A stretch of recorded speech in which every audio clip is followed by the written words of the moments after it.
Welcome to the Inquiring Cat does recruitment and people management kind of stuff. And today it's episode 2 of how to write a knockout CV. This applies to you if you are a FTSE 100 board director or a student applying for your first job. And in fact, I even got a question from a techie the other day saying, am I going to be talking about ATS? Applicant tracking systems. And yes, that's what I want to talk to you briefly about today. It's a very important subject in the age of AI, artificial intelligence. First of all, a little bit of history that might shock you. And remember, I spent 30 years as a recruitment consultant in executive search and interim management. Back in the day, 20 years ago, the best that we had really was a word search facility on CVs. So the search consultant would put the brief into their researchers, they would run it through a database. And by the way, any recruitment company, even the poshest, if ever they say to you, oh, we don't have a database of candidates, that's a nonsense. Every recruitment consultant has a database, at least up here, but very often on a computer. And the word search would kick out dozens of CVs that might be appropriate to a role. Now, you, the candidate, quite rightly, have spent many hours getting your CV very carefully crafted and looking very beautiful. And you imagine that your recruitment consultant is going to spend hours looking at it. The truth is that when a recruitment consultant was faced with a stack of 30 CVs on their desk of potential candidates, they would shift them into piles of A, looks likely, B, not so likely, C, doesn't strike me as good at all. And it would probably get 30 seconds of looking at for the first time. And then the consultant would go through the A stack and look at them in detail and see if the candidates that they needed were sufficiently covered by the A stack. If not, then they would move on to the B stack and start looking at those in detail. But the CV that you had crafted so carefully was looked at for a few seconds. And that's why having a great knockout CV that really makes an impact on the first look is so important. But the world has moved on.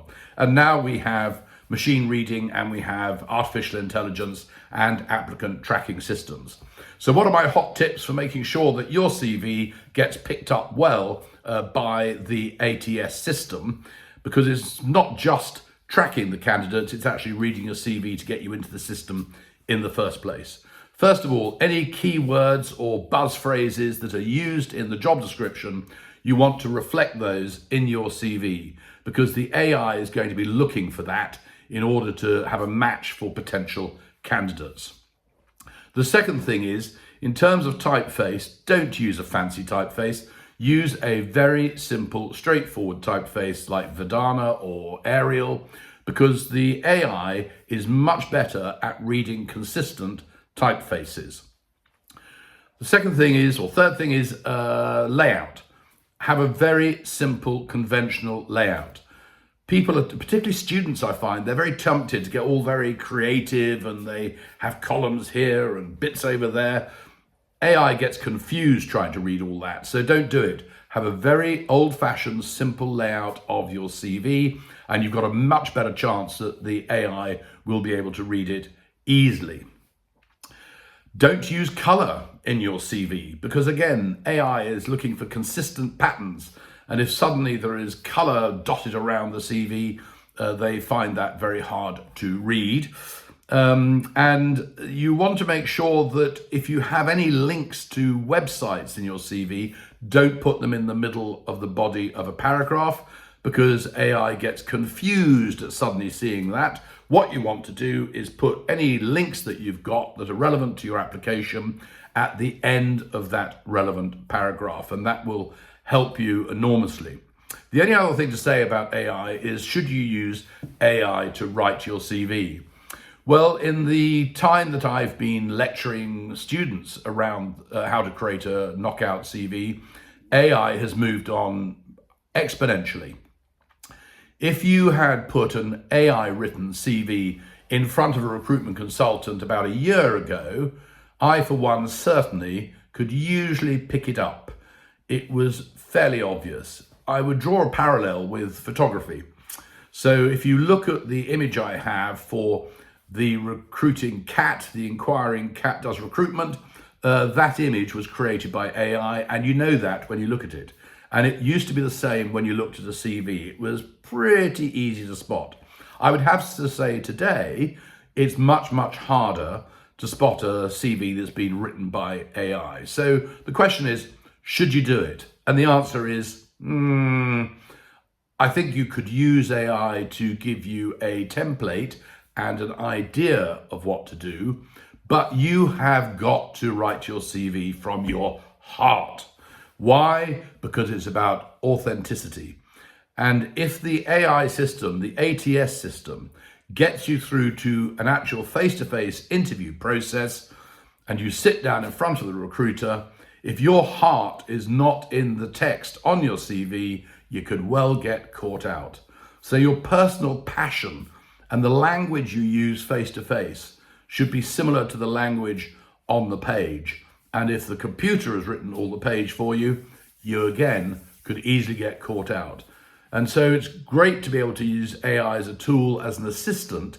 But what AI should be doing, and this is one of the interesting things that is coming out in the questions around AI and the use of it in education, it should be making you expand your critical thinking skills to help you write a great CV yourself.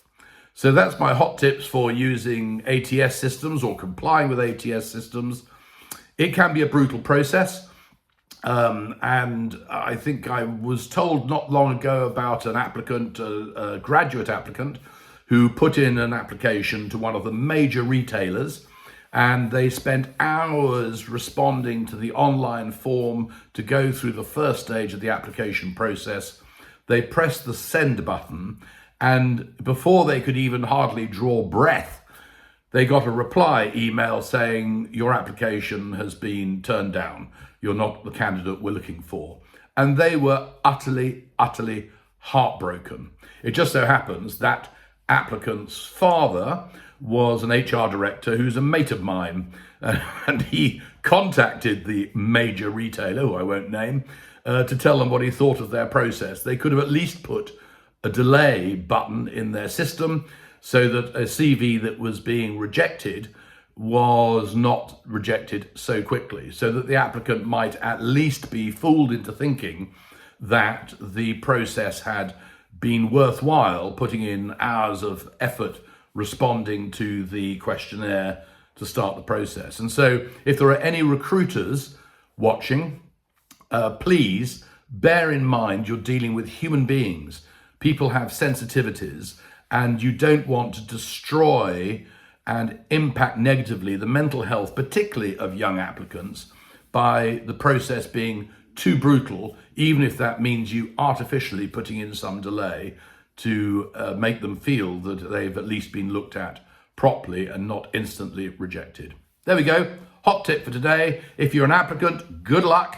Get out there. You might have to send a lot of applications. There's going to be a lot of competition increasingly. So let's see how you get on. Cheers for now.